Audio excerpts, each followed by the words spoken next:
Vale. It's Friday morning, and this is Gike's Got Game on the River's Edge. I'm your host, Matt Gike, alongside engineer Brian Crawford. He does a lot more than engineer here at the studio, but that's what he's doing for the next hour. I've got him pinned down here at Mr. Small's Theater. We're in the upper room, our new home, as it has been for the past few weeks. And we are happy to be here. And as you can see, a little bit fancier than our old digs at Millvale Studios, but we will always be appreciative of what Millvale Studios did for us. And, we do have something related to an artifact, a Millvale stalwart over the years that was lost in the fire down there. And, hey, Brian, I'll bring you in right away. You have a little bit more detail on Milva. Oh, yes, Milva. Yeah, this Saturday, 6 to 9 p.m., she is being laid to rest. It is a mannequin and a personal friend of the River's Edge network and anybody who was involved. She was there from the beginning. She was there before any of us, and she was the last one to leave Millvale Studios. So it was a little bit creepy going in there at night, and you just saw her like, oh, that's not a person, that's a mannequin. But we respect her presence, and she will be laid to rest appropriately. Yeah, she's going to be at Hahn Funeral Home. That is this Saturday. Yeah, okay. The funeral at the funeral home,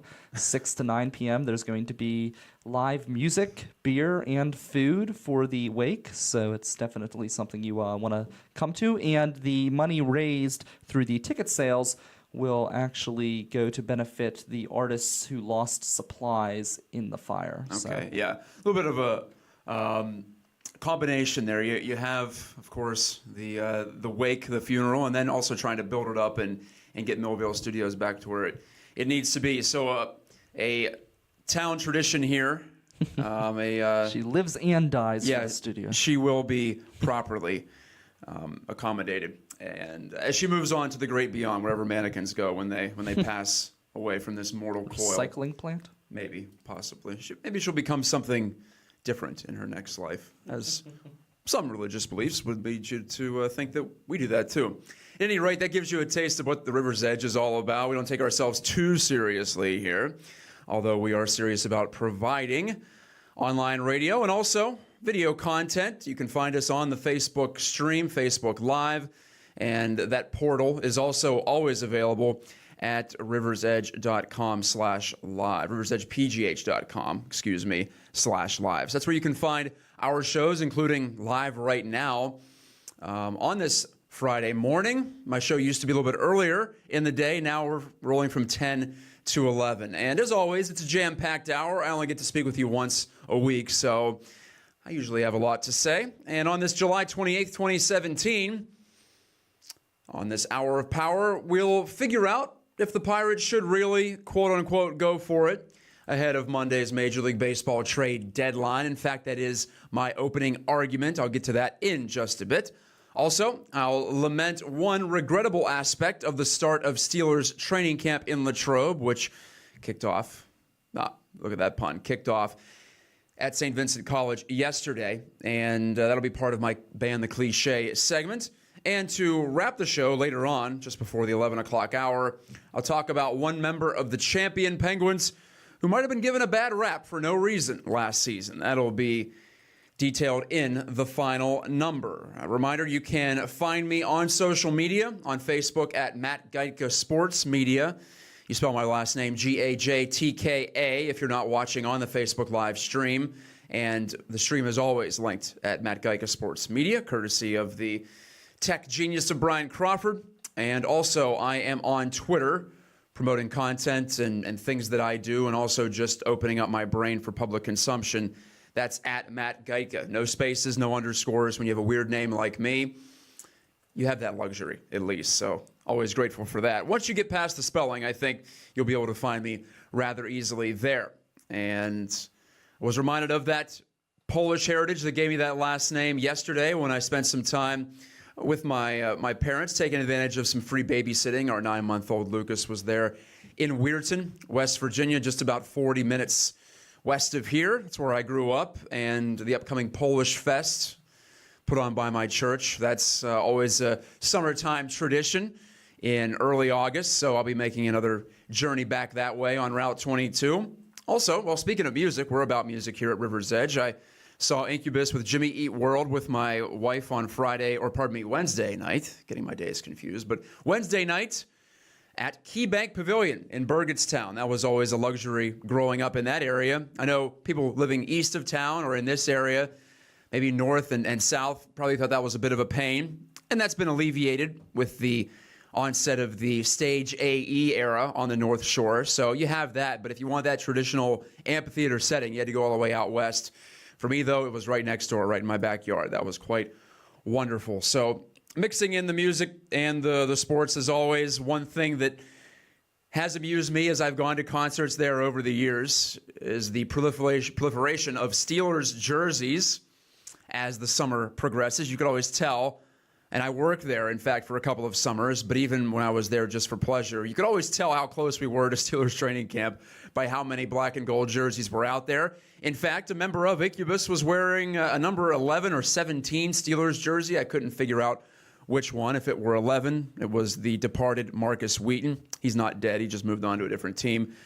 Or number 17, Eli Rogers, a current wide receiver on the club. But that reminded me of years past, too, and how as we get to August, it becomes more and more about football in this area. But as I mentioned last week, still plenty of baseball to talk about. The Pirates aren't in a playoff position like they were in 13 and 14 and 15, and heck, even 12 and 11 going back to the start of this decade.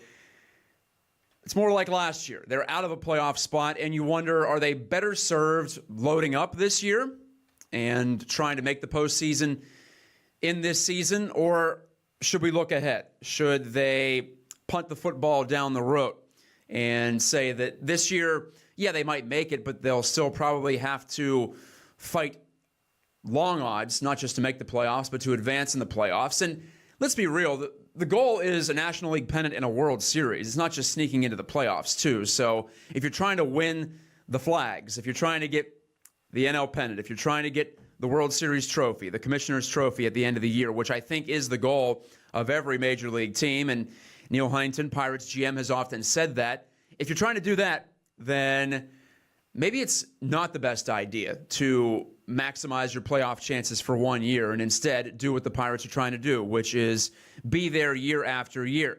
However, there is a balance to be struck there, too, because when the iron is hot, you need to take advantage of that. And even though the Pirates have fallen off in the past week or so, remember they won 11 of 13, both before and after the All-Star break. They caught fire. They had a really nice homestand. They swept 4 in a row against the Brewers. That was my primary topic of conversation last week on this show because they did it right at the end of a homestand before they were ready to head out west. That seemed like quite the send-off, and it put them just a couple of games out. In fact, it was 3 games out of the National League Central lead. Well, what a difference a week can make. The Brewers have continued to lose. Now Milwaukee is 2-8 in its past 10. But the team the Pirates are chasing in the Central, as we all expected at some point this season, has become the Chicago Cubs. The Cubs are 7 games over 500. The Pirates are 2 below after losing series at Colorado. That's acceptable. A winning team on the road, usually. Your most likely scenario there will be losing 2 out of 3. That's baseball. But to lose 2 of 3 to the Giants, having a real down year despite rolling over so much of that talent that's allowed them to be a perennial playoff contender, if not a playoff winner this decade, it's still a bad Giants team and a team that is 23 games below 500, 31 and a half games out of the NL West lead. Asterisk by that because the Dodgers have been incredible. I believe they won 40 of 45 at one point before slightly cooling off lately, and cooling off for them means 8-2 in their last 10. But the fact remains that the Pirates needed to win that series to keep that positive feeling going and to also make it a little bit easier for Neil Huntington to figure out if this team should be buying big time, in fact, with the division in reach, or thinking more about the future. And maybe this is all a moot point because the Pirates, even in the years in which they were in a playoff position, they never really pushed all their chips in. You might remember 2013, they were going to make the playoffs, barring an unforeseen collapse, which we did in fact see the previous 2 years. But 13, they were so far ahead of the pack, at least the non-playoff pack. They had to battle the Cardinals down to the wire for the NL Central, eventually losing that and needing to play the wild card game.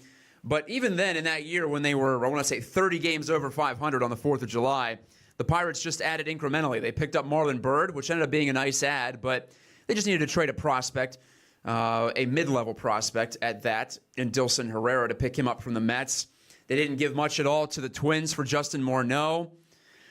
In 14, they did nothing at all. They thought they were pretty good. They thought that getting some players back from injury, and they thought that some players having an uptick in performance in the second half, a predicted uptick, would push them to the postseason, and it did. 14 was quite the closing run for the Pirates. They won 21 games in September, I recall, and ended up back in the wild card game.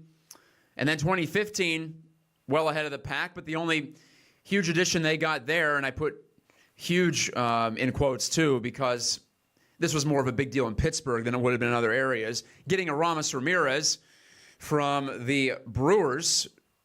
Aramis Ramirez, of course, part of perhaps the most depressing trade in Pirates history, when they had to sell him off to meet Major League Baseball's debt ratio and not be forced to sell off players in the offseason. So they traded Ramirez and Kenny Lofton for really nothing.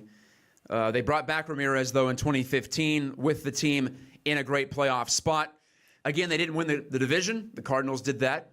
That sounds familiar. But that might have been the highest profile trade the Pirates have made in this entire decade, when they have been, if not in a playoff spot at this point of the year, at least in and around it. But all those words are to describe the Pirates' rather unremarkable trade deadline record. They haven't done what Billy Beane did in Oakland in 2014, picking up John Lester at the trade deadline and dealing Yoenis Cespedes for him. So that was quite the ballsy move. The A's lost the wild card game to the Kansas City Royals, but I think we could all agree that was all focused on 2014. And it's something that a lot of Pirates fans would love to see, I get the sense of. It's something that, from my perspective as an analyst on DKPittsburghSports.com and just a general Pittsburgh sports commentator, it would be a nice change-up. It would be perhaps an amping up of what the Pirates have always done, which is tried to improve their team at the deadline, but never take a really big risk. And it would be selfishly interesting to cover that from a media standpoint, too. But if we look to the recent past, which is always a pretty good predictor of future performance, I think we'll see more like what we witnessed last year at the deadline. The Pirates traded Mark Melancon, their all-star closer, their spectacular closer, but a closer whose contract was running out in just a couple of months, to the Washington Nationals for Felipe Rivero, who's been incredible and who the Pirates have for another 5 years if they want him at least, without having to make any kind of a long-term contract commitment. So that was more focused on the near future and the distant future. It's panned out really well, but it also represented a look ahead as opposed to just a focus in on 2015. And then you also see the deal to pick up Ivan Nova for a couple of middling prospects there. Nova has been fine in Pittsburgh. He's trended downward recently, but he's been a workhorse for the Pirates. And while certainly he was not considered any kind of exciting pickup, in fact, I think last year at this time I called him, quote, bad in a story because he had been for the Yankees, but getting him into the National League Central, getting him away from those ballparks in the AL East in particular. When he was with the Yankees, he gave up a lot of home runs, and maybe a lot of that was due to which ballpark he was in. And getting him under the tutelage of Ray Searage did a lot for him and for the Pirates. And it mirrored the pickup of Jay Happ, who was also underperforming and underappreciated before he became a Pirate late in the 2015 season. So it's always been about finding these undervalued properties at the deadline for the Pirates and Neil Huntington. And so I think that's what we'll see at this deadline, just playing it safe and saying that, well, we'll take a small risk on a player, but we're not going to lay out any of our more valuable assets. There is one difference this year, though. The Pirates have a few veterans who have their contracts up and who could be valuable to other teams trying to make the playoffs. So it could be an I scratch your back, you scratch mine situation. The Pirates could, say, give up David Freese in favor of a third base upgrade because Freese has a team option for next year, but a veteran bat, not one that the Pirates are going to be building around long term. He has been a nice stopgap with Jung Ho Kang out of commission, but he's been reported to be on the market. You have Juan Nicasio in the bullpen just this year left, and then he heads into his free agent years. Maybe you could find some value in a hard-throwing guy who, for the most part, has been rather effective as a Pirate, no matter what role he's been in the bullpen. Now, starting was another thing altogether, but in the bullpen, Nicasio has been good. And then you have Tony Watson, too. Speaking of relievers, a beloved member of the Pirates for many years, but he's dropped off performance-wise in the past 2 seasons. A little bit better lately. Maybe that's just enough to raise his value, and the Pirates could get something back on the Major League team for him. Now, I said the Pirates had lost 2 series in a row. They are 4.5 back in the Central. It's still within reach. The Pirates have played 102 games, so they have 60 to go exactly going into Friday night's game at San Diego. Another losing team the Pirates need to take care of, by the way.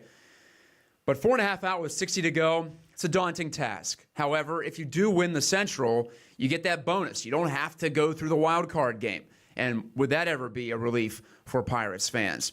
On the other hand, you have the Brewers still ahead of them by 3 games, even with their slump, and you have the Cubs apparently ascending now. They also traded for Jose Quintana, reported target of the Pirates last offseason. They weren't able to pick him up. I thought they could have taken a risk there. Maybe trade a couple of their prospects who have since been devalued due to injury and underperformance and other aspects like that. Or in the case of Josh Bell, he's become a valuable member of the team, so you're not going to trade him at this point because he's been so good at the top level this year. So that ship has passed. With Quintana, I thought he would have been a perfect fit for the Pirates. I think this team could afford an upgrade in pretty much every position: infield, outfield, bullpen, starting rotation. With Nova's decline, perhaps starting rotation is your top spot. But I don't have any kind of confidence that the Pirates will make a strong move and a bold move here. I think it'll be about incrementalism, and it will be about continuing to try to extend that window of contention, which, to the Pirates' credit, they went from last place overall in the National League in 2010, in the major leagues, in fact, losing 105 games. And in each of the past 7 seasons, they have, at the very least, been within striking distance of a playoff spot at this time of the year. It hasn't been good enough to even get them out of the first round, the real round of the postseason.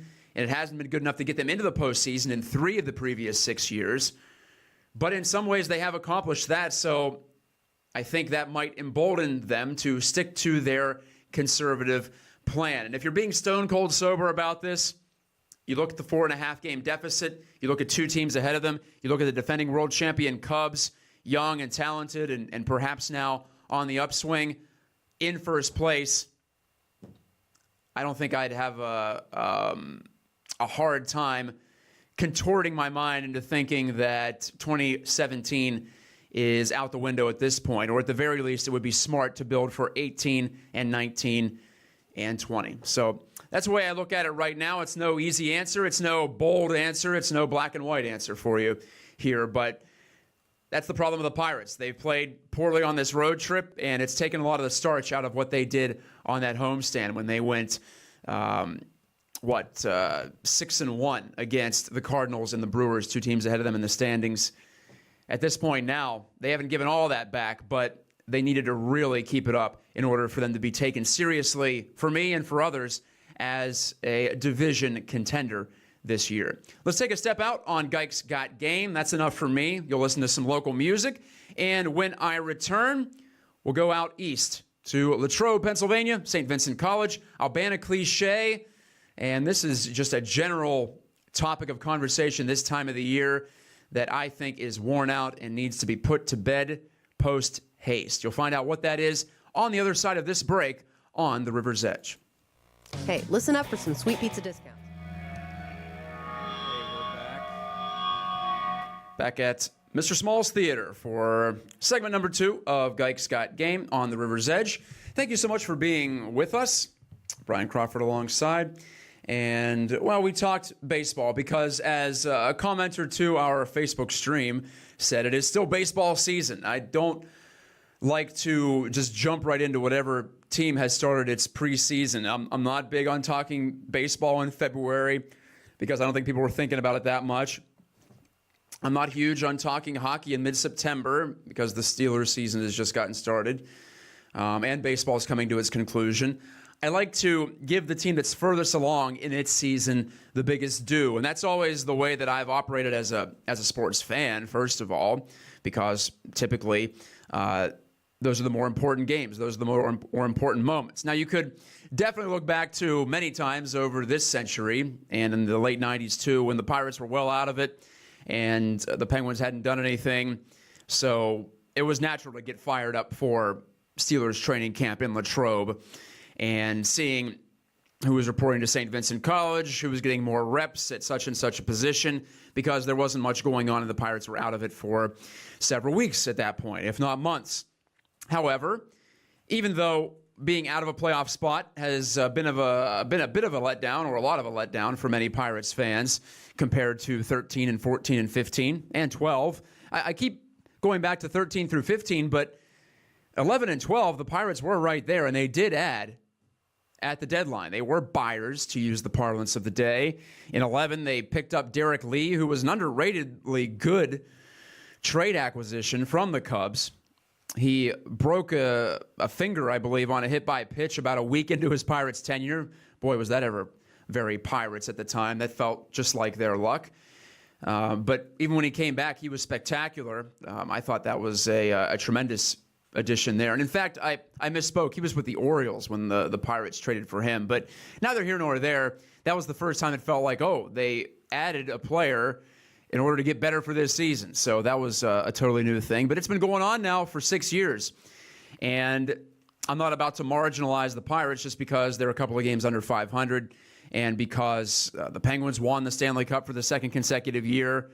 As I spoke about on this show, in this very same studio, in fact, 3 weeks ago, I think a lot of the starch taken out of the Pirates is due to the Penguins doing so well. It's tough to really get engaged with a team when one of the other teams in town is doing so well and playing in the postseason for 2 solid months. And hockey and baseball are very different, too. It's very intense in the playoffs for the Stanley Cup, as you know, if you follow. And baseball's got that more leisurely pace. So you downshift after you go from hockey to baseball. I've done it myself this month especially. It's been nice to think mostly about baseball and cleanse the palate. And I'm a huge fan of the sport. I'll go down there to watch a game just as a fan. I don't have to be there in the press box and get my free seat and the air conditioning up there. I can just go to enjoy the game, and I'll gladly pay for it. So maybe I'm biased in that way, but I'm always going to talk baseball this time of the year. And when the Pirates are, at the very least, a marginal contender, I'm going to do that. Thanks to Jojo Vinay for the comment on our Facebook feed. He or she, sorry, I don't want to judge gender here, but how long he or she asked until the A's recover from Billy Beane's gamble in 2014, the one I talked about, dealing Cespedes to the Red Sox for John Lester. Didn't work out, but I thought it made the team stronger at the time. Jojo continues, I mean, hindsight is 20/20, but was it worth it? Do you think going all out, especially with a sub-500 team like the Pirates are right now, is a wise move? You know what? No, I don't. I wouldn't do anything that bold to boost the 2017 team's chances. And there was a great study, in fact, on 538.com, part of the ESPN family of websites. I would highly suggest you check that out. As a big fan of data and hard facts, of course, I love that too. But the author, Neil Payne, said that the teams that should really go for it at the deadline are the ones that are well within playoff range, who are almost guaranteed to do it, because it would be worth it for them to try to boost those World Series odds. For the Pirates at this point, I don't know how much their World Series odds are going to be lifted by an acquisition of, say, a starting pitcher, or Melky Cabrera, an outfielder that's being thrown around on the trade market right now by several reputable national baseball reporters. It's just like I said at the start of this show today. What's the goal? Winning the World Series. Are the Pirates really a championship caliber team this year? At 50-52, after 102 games, I think the evidence points to the contrary. So that would be the argument in favor of selling. And as I've said on this show before, sell or buy, I think you have to make a call. And last year's treading water experiment for the Pirates, getting rid of Liriano, getting rid of Melanson, picking up Rivero, picking up Nova. Yeah, it looks good in retrospect, but it was really just maintaining your position at best if things worked out. And they didn't know how good Rivero was going to do. They didn't know if Nova was going to be able to be rehabbed by Ray Searage in a change of scenery. And I want to give him credit, too, for refining his delivery and his approach to the game. But even the ceiling of those moves on the whole wasn't going to push them into any kind of championship level. So that's what it is about, championships. We're the city of champions, for God's sake. And as you've seen with the Penguins and the Steelers, that's the standard there, so it should be the standard with the Pirates. So perhaps counterintuitively, I would say that the Pirates should sell at the deadline if they have the opportunity to get something that will help them be a championship caliber team, which by most evidence this year, they are not. Anyway, time to move on to ban the cliche. And thanks, JoJo, for the comment. And Adam Yarkovsky, in fact, adds right now on the feed. Remember, Addison Russell was dealt for Jeff Samardzija. Russell to the Cubs. Now he's their starting shortstop and a borderline star. The A's got Jeff Samardzija. Talking about the A's and their moves in 2014, of course. The A's got Jeff Samardzija, who just pitched for the Pirates, or against the Pirates for the Giants. That was also an all-in move for the A's. And perhaps Bean knew that his team wasn't long for playoff contention, and I think the Pirates have a better long-term prognosis based upon some of the young talent that is performing this year and some of the not-so-young talent that they have locked up for multiple seasons. So I think it's an apples to oranges comparison, but it is instructive to remember that those all-in moves didn't do much of anything for the A's. Not that you want to judge too much by one team in 1 year. Let's ban a cliche. Let's go out east to Latrobe and St. Vincent College. And if you followed our coverage on DKPittsburghSports.com, that's the website I work for full-time, we had our photographer Matt Sunday snapping shots of the garish vehicles in which many of the Steelers arrived at camp. And it is such a weird juxtaposition. I think that's part of the reason why it stands out, at least here in Western Pennsylvania. You have the austerity of St. Vincent College, meaning the extravagance of young moneyed athletes. And it's quite the look there. It's quite the difference between the two sides, the two themes. So it does look kind of funny to see coming down a humble college road, pulling up to a dorm that any of us probably would have enjoyed having from ages 18 to 22. You see Porsches, you see Mercedes, you see Cadillacs, you see, in the case of Antonio Brown, a Rolls Royce from the Depression era that a young man, and I use that term loosely, but a young man from Upper St. Clair drove him to. I don't want to say he was an old guy, but he was, to have that kind of a car at his disposal, antique car collector in Upper St. Clair. In fact, donned a chauffeur's hat and drove Antonio Brown to Steelers training camp. Report day was yesterday. Yeah, it's kind of funny. The Rolls-Royce Phantom pulling in and, look at that. Look at the money these guys have and what they can afford and so on and so forth. But it's old. It's worn out for me. I don't see how that is still a big thing. And I blame us in the media, as I usually do. We don't have to cover this breathlessly like we do. What if everyone in the media just decided to turn their backs on the players arriving in luxury vehicles? Then maybe it wouldn't be a thing anymore. If no one was there to watch, if a tree falls in the forest or at St. Vincent College, does it make a sound? No, it doesn't, at least in this case. So I don't want to sound like a spoil sport or throwing cold water on something that a lot of people consider to be fun, harmless fun. But does it really make these players more relatable? I don't understand what they're trying to prove as well with this. Oh, we make a lot of money and we have these flashy cars and it's a symbol of status. Why did this become a thing in the first place? Someone did it and then the other guy said, well, I'm competitive. I want to have a nicer car than that guy next year. So the only thing that I have enjoyed genuinely in this case, and the thing that has made these players more relatable to me, and at this time, at the time in the past, it was a fan. This time, it's just as a media professional. But when guys get creative, Brett Kiesel showed up in a tractor because he wanted to symbolize that it's time to go to work at training camp. That's funny. That's enjoyable. And hey, that's a bit of levity in a situation where these guys are about ready to go to work for 3-4 weeks out in Latrobe under the hot sun. Not too much glamorous about that, but Kiesel in a tractor was great. And yesterday, James Harrison, normally no friend of the media and no friend of people seeking any kind of easy storyline, but he shows up in a fire truck symbolizing how the Steelers need to pull together like firefighters for the 2017 season. Corny, yes, but when you see a fire truck pull up, when a guy goes out of his way to organize for a fire truck to pull him into training camp and check in for a few weeks, I think that's worthy of a cap tip. So I will do that to James Harrison. The cliche that I'm trying to ban here is not that sort of thing. It's not mixing it up and doing something different or making a grand metaphor.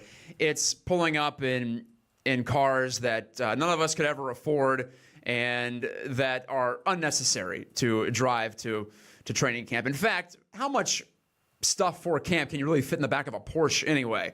Or in the case of maybe a more accessible car for us, the Dodge Charger that Steven Johnson showed up in. Who's Steven Johnson? Well, exactly. That's why he had a Dodge Charger yesterday. But all these souped up muscle cars and whatnot, you can't carry stuff in those. There's no room in the trunk. So if you want to bring your TV in or whatever these guys typically do, your mini fridge to make it really like college experience, you need a van. You need a truck, a pickup truck. That would be more utilitarian in that case, and that would make a lot more sense for me. So the cliche I'm banning is showing up for football camp in a luxury vehicle. Come on, guys. What's the point? Let's at least get creative like Brett Kiesel in the past or James Harrison this year. We'll step aside on Gike's Got Game when I return from Mr. Small's Theater in Millvale. It'll be time to talk a little bit of Penguins, in fact, as we dip into what they've done in the offseason. And I looked into the numbers, and this will be part of my final numbers segment, but I'll give a little preview of that too. And I saw something very interesting this week. I wrote about it on DKPittsburghSports.com for my Penguins progress report. But as the Penguins try to figure out who do we keep, who do we get rid of, I think they would be wise to look into this sort of data to see a player who was very much underappreciated in 2017 compared to the previous year. This is Gike's Got Game. I'm your host, Matt Gike, and you are listening and watching The River's Edge.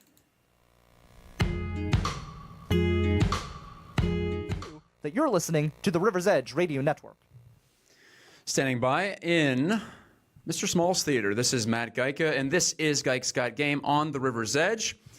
And I say standing by because I'm literally standing. Yes, I'm corny like that.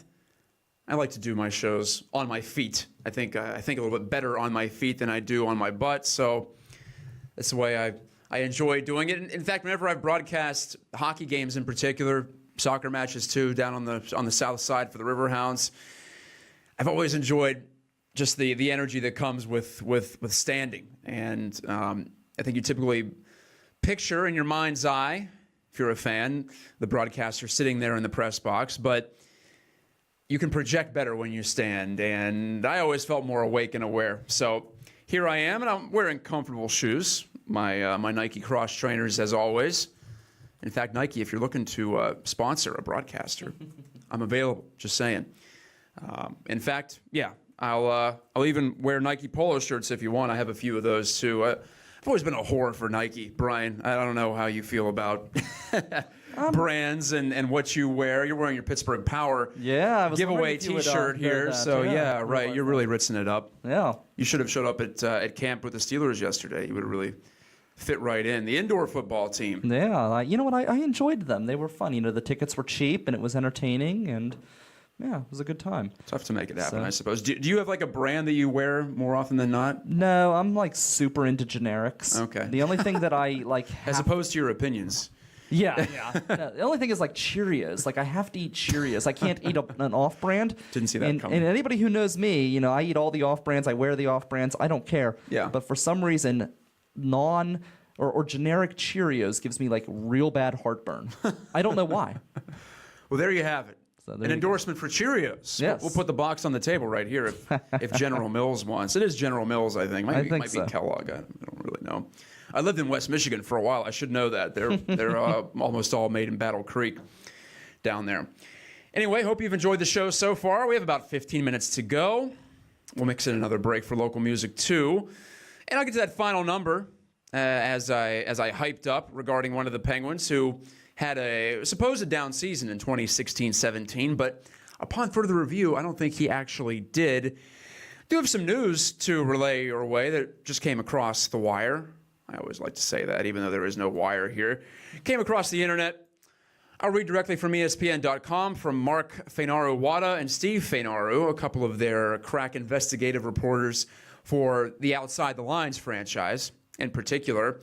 The NFL has decided to end its partnership, initially a $30 million partnership with the National Institutes of Health over research on the link between football and brain disease. You might have seen earlier this week, this made a lot of news in fact, a study detailed in the New York Times in which 111 of 112 NFL players who suspected they had a brain disease due to head trauma did end up having CTE, which is what we call that degenerative brain disease, chronic traumatic encephalopathy.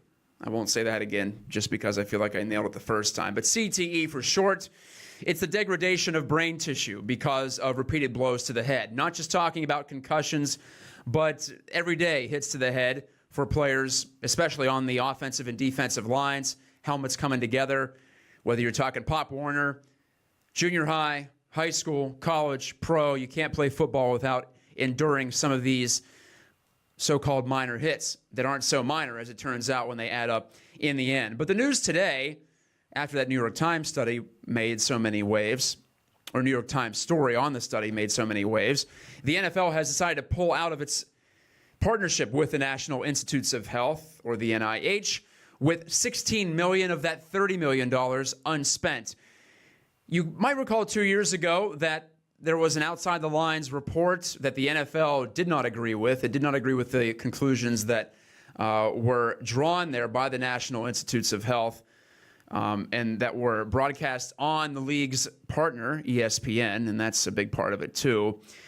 So the league has backed out of that study. They've decided to let that agreement expire. They essentially pulled the plug on the funding too that they were giving to the NIH. So here we go again. The NFL whistling past the graveyard, literally in some cases, some of these players dying with severe brain disease due to the sport they play. And I keep thinking, folks, that football as we know it, it's not sustainable. You can't play this sport and not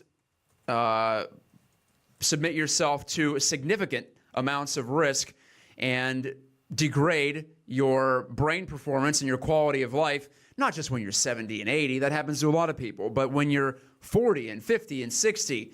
And we've had players like Dave Dorison and Junior Seau kill themselves because of how bad their lives are after football. And I get that certain people either A, love football enough that they don't care, or B, know that this will help set their family up financially and themselves up financially for this generation and many more to come, or a combination of both, the love and the financial rewards of it, they'll still play anyway. So these are adults. They're going to make their own decisions, but I'm in favor of banning football for anyone under the age of 18, under the age of consent.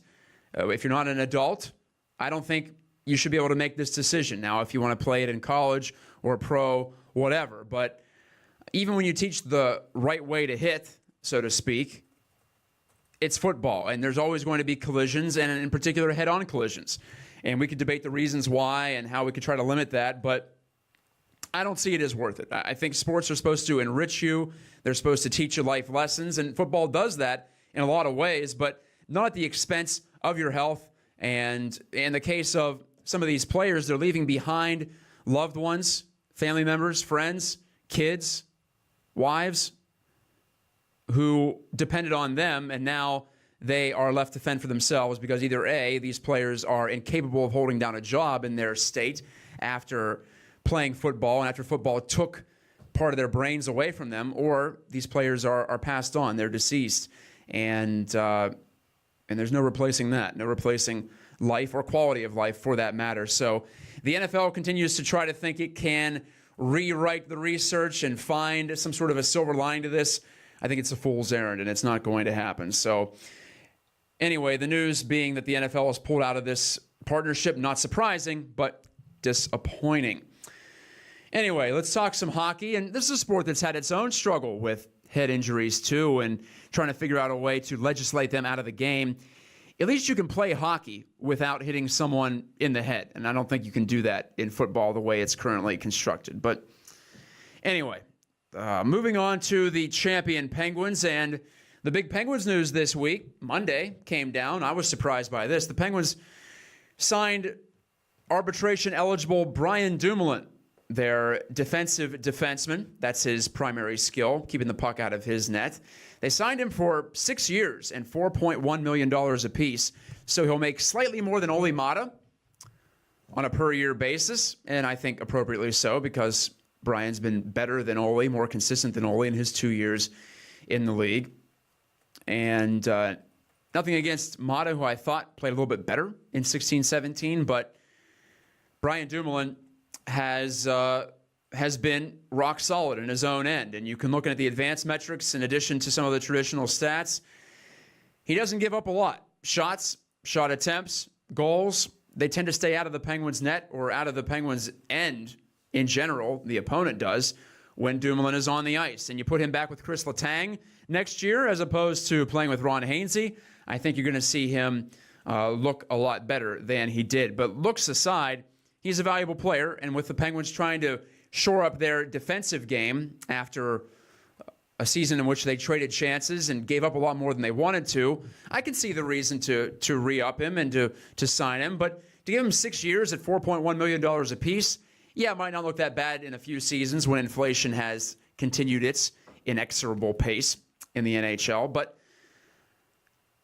it does remind a bit of the aftermath of the 2009 Cup for the Penguins, when eventually they re-signed guys like Pascal Dupuis and Chris Kunitz, and going further down the line, Rob Scuderi. What a mistake that was by Ray Shero before he was fired in 2014. There is always that temptation when you win a championship to try to keep the core together, keep the guys together. In the case of Dupuis and Kunitz and Rob Scuderi, who was brought back to Pittsburgh, in fact. He wasn't retained, but brought back after he left to go to the Kings. These are all 30-somethings. Dumoulin's 25, so let's not put them in the same category. But it's always going to be a challenge if you're a general manager, if you're Jim Rutherford, who has made a lot of great moves, but no guarantee those moves continue into the future, just like there's no guarantee for any of us that what we do in the past is going to carry over, good or bad. There's always going to be that balance, though, to strike. Do you want to keep yourself open and flexible under the salary cap, or do you want to retain these players who helped you win in the past? For Dumoulin, it's reasonable to expect him to continue to improve, but it's just so hazardous to sign players for 4 and 5 and 6 years. Nothing wrong with a 3-year deal like the one that was given to Justin Schultz, in fact. He was also a restricted free agent this offseason, like Brian Dumoulin was. Nothing wrong with that, in my view. But when you get to 4 and 5 and 6 years, you better hit that. You better hit that bullseye. You better be sure that these players are going to be what you expect them to be. Otherwise, you hamstring yourself. And for a team like the Penguins that has Crosby and Malkin and Letang, all stars in their own right of varying degrees, in that order, in fact, I would argue, then you have to always think about the cap. Not that Rutherford isn't, but it's something to consider as we go into the future, and perhaps Connor Sheary gets signed to a long-term deal here coming up. He has an arbitration hearing scheduled for this week. So I know you want that continuity. Chemistry in the locker room and the dressing room is an unquantifiable for many of us, and it's tough for even the players in there to really judge what the intangible effect of losing a player would be if you decide not to retain him. But there is an in-between option, as I just said, like the one with Justin Schultz, or even in the case of Connor Sheary, if the Penguins decide we'll go to arbitration, we'll sign him to a one-year deal, and then we'll see where he is after this season. That seems to be rather prudent in a salary cap league like the NHL. Time for one final break on the River's Edge. When I come back, the final number relating to the Penguins, number 62, Carl Hagelin. That's after this on Gike's Got Game. With us. Time to wrap it up on Gike's Got Game. I appreciate you so much for listening to the stream. Live stream taking off in numbers. That's really exciting to see. On riversedgepgh.com. We're also on Facebook Live, and you can access the show as it happens or after the fact right there on our Facebook page. Rivers Edge PGH is the place to go for all of that. Let's go to the final number. And the final number for me is 62 because that's the one that's on the back of Carl Hagelin. There was also a bullseye on his back for many Penguins fans this year for his paltry offensive production. 6 goals. In fact, a shocking career low for Carl Hagelin, even though he missed 20 games with various injuries, most notably that broken leg at the end of the season, the broken lower leg. That always sounds bad, like your femur's shattered. Yeah, it was pretty bad, but it wasn't quite as bad as I suppose it could have been. Neither here nor there. Carl Hagelin had a down year by traditional standards, but there is quite a bit of optimism, or there should be, I think. There has been in my mind as I look deeper into his 2016-17, and the guy who scored the empty netter to clinch Game 6 at Nashville, I think should be scoring quite a bit more in 2017-18.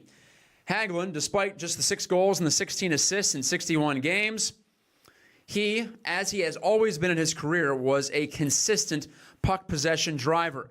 A 56.5% goals for rate, first of all, and that's an even strength, by the way. So the Penguins scored more than they let up by a pretty significant margin when Hagelin was on the ice. But also, the shot attempts were in the Penguins' favor. And you know that I love to look at that because there's more data there. And shot attempts are more repeatable than goals and scoring chances, too. Carl Hagelin was, as he has always been throughout his NHL career, a positive guy in shot attempt ratio. 53.6% for Hagelin. That's pretty good, especially on a Penguins team that was break even or below at times this year. And if you take away his time with Nick Bonino, who really held Hagelin back, it appears, Carl was right on his usual numbers. And in fact, he might have had a career year if, say, he were partnered with Yevgeny Malkin for the entire season. Nick Bonino, fare thee well, sir, but you did not have a good final year in a Penguins uniform, despite that surge in February and March that tends to stick it out in the mind a little bit more. But Hagelin, who is also a valuable member of the Penguins penalty-killing team, again, played .216 per game shorthanded, 2 minutes, 16 seconds. That was tops among Penguins wingers, who fought through the injury, didn't quite find his legs until maybe at the very end of the playoffs in the Stanley Cup final. All his underlying numbers, shot generation, shot suppression, the overall ratio, he was a plus 4.5 in relative shot ratio, so he was 4.5% better than the Penguins as a whole, or the Penguins were 4.5% better in shot generation and prevention with Hagelin on the ice than they were with him off. That's a pretty big number. In fact, it's the second biggest number on the Penguins to only the illustrious Sidney Crosby. So I see it as a lot of bad luck mixed with a lot of Nick Bonino on his center, on his line, that held Carl Hagelin back this past year. And even though he makes $4 million over each of the next 2 seasons, I think that's a very fair wage for a player who appears to be due for an offensive breakout next year. And even if he doesn't light it up, even if he doesn't shoot much better than the 4%, which was by far a career low that he shot this past year, he's still going to help you keep the puck in the offensive zone and keep it out of the defensive zone, and he kills penalties, and he fits with the Penguins' speedy style of play. So Carl Hagelin, if you're a fantasy hockey person, I would buy him. I would buy him low. Or if you're just a fan who likes to feel like you're in the know, I think you can expect the Swedish winger number 62 got married this offseason. I think that should be just the start of a big 12 months for him. I think he's going to be great in 17-18, especially, hint, hint, Mike Sullivan, if he plays with Malkin. I think that could be a very potent combination. Hagelin on the left, Kessel on the right, Malkin in the middle. Maybe that's your number 2 line on opening night in mid-October. Thanks for watching and listening to Gike's Got Game on this Friday morning from Mr. Small's Theater. I've been your host, Matt Gike. It's been my pleasure to be with you, and I'm reminding you once again that when the radio fades, you know life's moving fast. Have an awesome weekend. God bless, and I'll talk to you on the other side next Friday as August begins here in the city of Pittsburgh.